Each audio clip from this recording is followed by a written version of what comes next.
Alright, so latest update tayo dito ulit sa Davao City. Day 7 sa ating pagsusubaybay sa ginagawang kalsada sa may Rojas segment.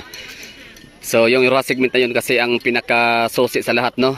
As long as hindi pa siya passable, as long as hindi pa siya, as long as hindi pa tapos yung paggawa ng labasan dito sa may Rojas segment papuntang Rojas Avenue, ay hindi pa talaga natin magagamit yung napakagandang tulay, iconic na tulay nung nagawa ng China sa pamamagitan ng effort ni Tatay Digong. Anyway, so yun na nga, bali, kumusta na ang dito paggawa na sinusubaybayan natin, day 7. So since sinabi kasi ni DPWH Secretary Dizon and BBM noong December 4 na passable na nga yung tulay by December 15. So syempre lahat ng mga taga Davao, halos karamihan sa ating mga taga Davao na nagsusubaybay dito sa paggawa ng tulay at nakikita natin yung sitwasyon dito na para posible kaya yon, possible ba yon na magiging passable na siya by December 15.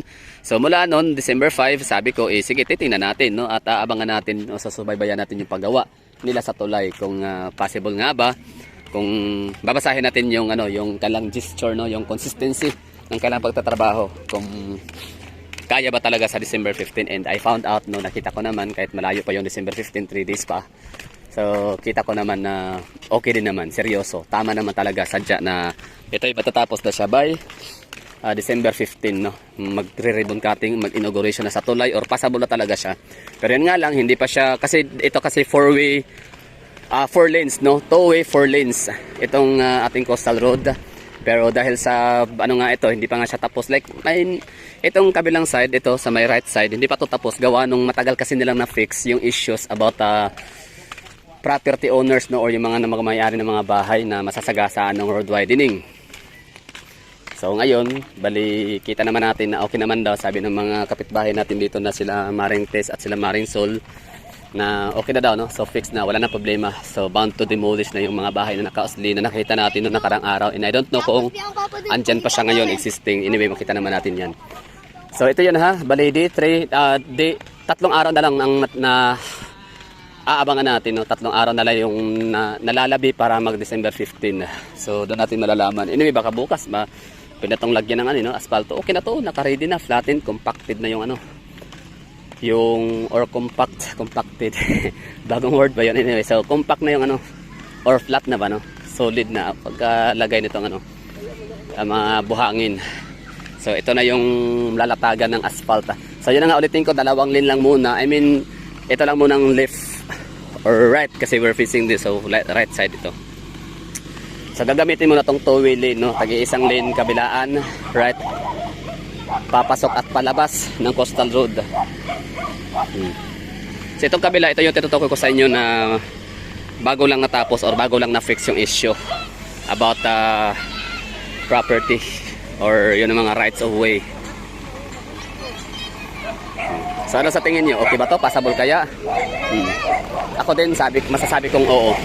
Passable na siya. Wala na tong problema kasi. Ibig sabihin, ito na, flat na siya. Ito na yung parang final na to, application yata sa buhangin, gravel or lupa. Di ba? Flat na siya, oh. May mga dumadaanan ng mga mga tricycle, pedicabs, mga motor. So at least, no, di baling maliit lang muna ang madadaanan, tigi-isang lane lang. So aasahan naman natin dyan ngayon ang traffic congestion or yung bottleneck na mangyayari dyan sa may intersections, no. Paano nga ulit yun? Parang may nagsabi, paano kaya yun? Shout out, sino nga ulit yung nagsabi sa akin na alam na ng yan, mga taga CTTM, kung paano gawin, or ng mga taga LTO or DPWH, paano gawin na hindi siya magbabottleneck, magkakaroon ba ng rerouting, no? Ano sa tingin niyo? So magkakaroon ng changes na sa natin traffic situation dito sa may syempre ma-minimize yung traffic congestion sa may kahabaan ng Quezon Boulevard mula sa Panakan, Ecoland Drive, Ecoland Drive, Quezon Boulevard, Quimpo Boulevard, Bolton Bridge, Quezon Boulevard, hanggang sa dito sa may intersection sa Rojas Avenue. So magkakaroon ng changes or pagbabago sa natin traffic. So una, mababawasan nga yung daming sasakyan doon sa may Panakan Drive.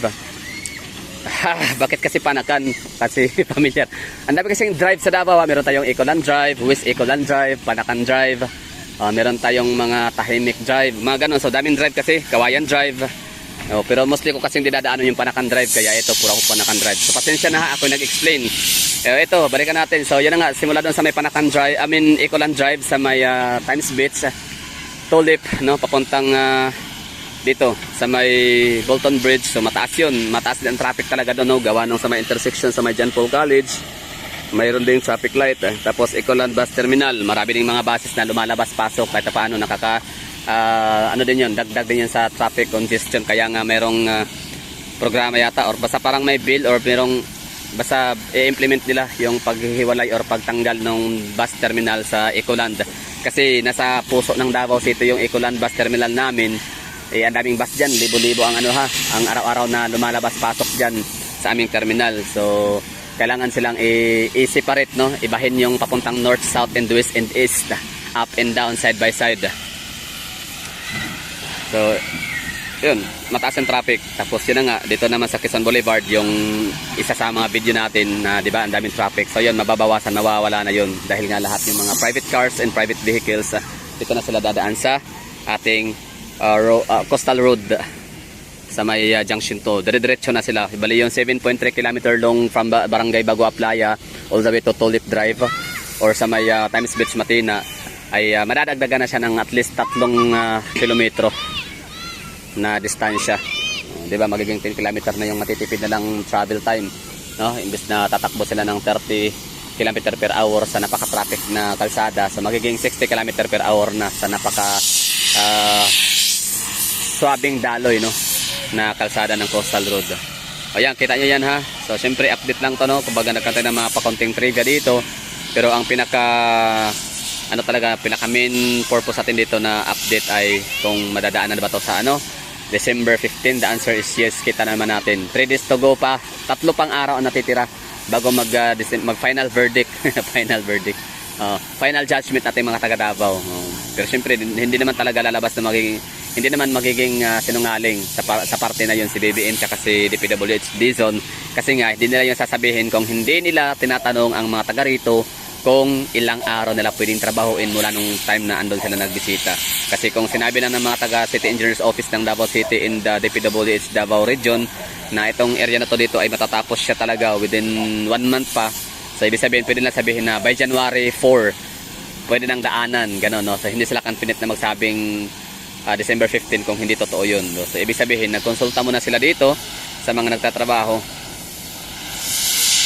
nang sa ganun ay ayos, no? So nakipag-cooperate sila, no? Kasi wala namang alam si Dizon na sa magkamay nilaan yun, no? Lalo na si BBM, anong alam nun? So siyempre ang nakakaalam yung mga ground personnel, yung mga andito sa pinaka-ground, pinaka-actual, no, na mga nagtatrabaho. So sinabi ng mga taga rito, in-estimate nila yung talagang kaya ng kailang kapasidad at kakayahan. Sabi nila pwede naman siyang madadaanan by December 15. Pwede na siyang tapusin. Ayun na, December 15. O kita naman natin, diba, puspusan. Ano bang ginagawa na yan? Parang tinatanggal yung no, alikabok. Kasi yan ay simento. Hard cement. Tapos ngayon, parang tatanggal na yung alikabok. Hinahanginan. So ibig sabihin, ano na yan? Lalapatan na yan ng asphalt. Baka bukas.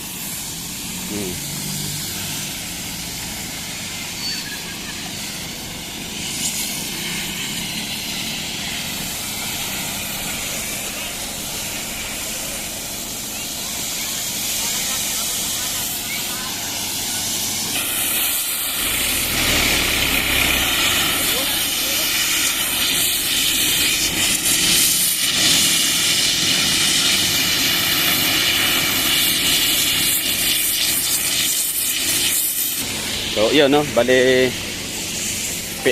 inner pressure na yung mga alikabok, lupa na andon nakapatong sa ibabaw ng semento. Yung semento kasi na yan, box culvert ilalim yan, di ba? Kaya solid na yan na semento. Pero hanggang dito lang yung semento niyan. Itong ating inaapakan ay lupa na to dito na yan na nga, kinumpak, pinatigas gamit ang pison at grader. Shout out kay sir, no? Grader pala tawag doon, grader. Anyway, so yun lang, nakakatuwa. Okay na. So bukas lalagyan na to ng asfalto. Ang sabi naman itong nakablo, ayan, ang nakablo na yan, tinatanong ko kung sabay natatrabaho dito. Ang sagot naman niya ay hindi daw. Sila ay nagde-deliver lang daw ng yung truck na yan na kung saan mayroong air pressure. Pero syempre yun ang purpose, posibleng tama yung sinabi niya na bukas lalagyan na ng asfalto gawa nung meron nga siyang deliver dito na air pressure para tanggalin na yung mga nakadikit na mga putik, lupa, mga buhangin sa ibabaw ng simento, box culvert. Kasi para bukas lagyan na siya ng asphalt. Okay na. So malinaw na yung ano natin dito, update. Malinaw na yung paggawa natin ng vlog. Malinaw na yung information na nakuha natin. So yun na yun. Ready na para bukas. Ito, I don't know kung ipa-flat na ba ito, pero flat na siya yo. Napaka-even, napaka-pantay na ng surface nitong ating dinadaanang kalsada. Ayos. Oh. So magbunyi mga taga Davao. So this is it. Kahit paano ano na tayo. Mayroon na tayong maagang pamasko. 'Di ba? Maagang pamasko, December 15. So passable la yung junction to from Tulip Drive or Times Beach segment papunta dito sa may Rojas segment. Diba? Isn't it happy? Madadaanan na magagamit na ninyo yung mga dyan, mga Ferrari.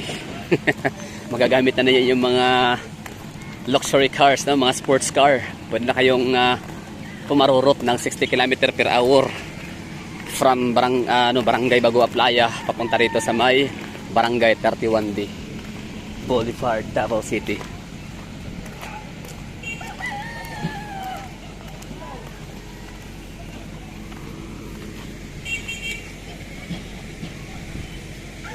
Diba? Ang ganda, no? Nakatuwa. Pero yun nga lang, ang abangan natin dyan, yung challenge nga kung paano i-manage yung bottleneck sa lugar. Gawa ng intersection siya, malaking kalsada yan, Rojas Avenue and Quezon Boulevard.